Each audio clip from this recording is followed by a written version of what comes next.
Hello again, Bill Pfeiffer speaking from Marysfield. Good to be with you. Remember the subscribe and like button if you do like, and remember the Mother Teresa film. Again, I'm encouraging No Greater Love. Wonderful film. Have you ever asked yourself why you exist, why you're here, what is my purpose here on earth? And remember the words of Henry David Thoreau in his book on Walden's Pond, he spoke especially to people on treadmills, to those whose roads lead them nowhere but into lives of quiet desperation. What a terrible thing it is to have your life described as a life of quiet desperation. People who don't know who they are, why they're here and where they're going. What a sad thing that is. It's just terrible. For me, the problem was solved back in 1942, first grade, Sister Josita, Baltimore Catechism. First question: Who made you? Answer: God made me.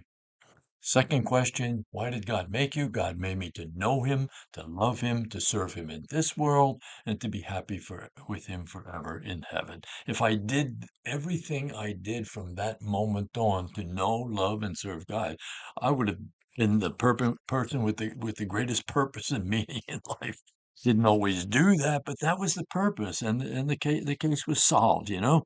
Augustine said, "We have been made for you, O Lord, and our hearts are restless until they rest in you." Fifth century, he was saying that, and it's just we need to get back sometimes to the fundamentals. John 3:16 is the answer for many people. God so loved the world that he gave his only Son, that whoever believes in him may not perish, but may have eternal life. That's the reason for existence. And so, much of the spiritually advanced people really know that we're kind of lazy by nature, aren't we?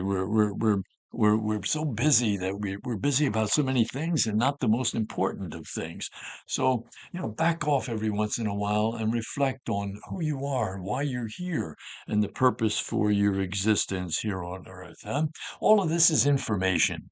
I've really come to learn that in the last 60 years, all of my writing and talking and sharing with people has always been with the purpose of sharing information that would lead to transformation. That's the most important thing, is transforming people's lives with the information that you pass on. But we get blocked by so many things, preconceived ideas, pre-emotional conditioning, preconceived values, our culture, our race, our religion, and so on. All of these things are preconditioning the family that we've grown up in. I'm sure that Jesus at times must have wondered why his father ever made people the way that he did. He had such a difficult time passing on information that would lead to transformation. That was his purpose here on life. I wanted the people that I'm talking to be transformed. And so I'm going to pass on information to them that's going to give them the ability to live these marvelous lives. But they didn't do that, and I guess he must have wondered, why did he ever allow people to get to the spot where they became so hard of heart? You know, that must have been a heck of a thing, huh?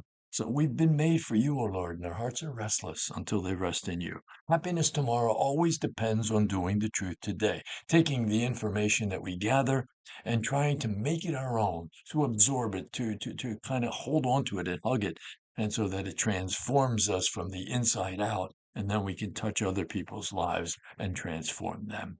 Good to be with you. God bless.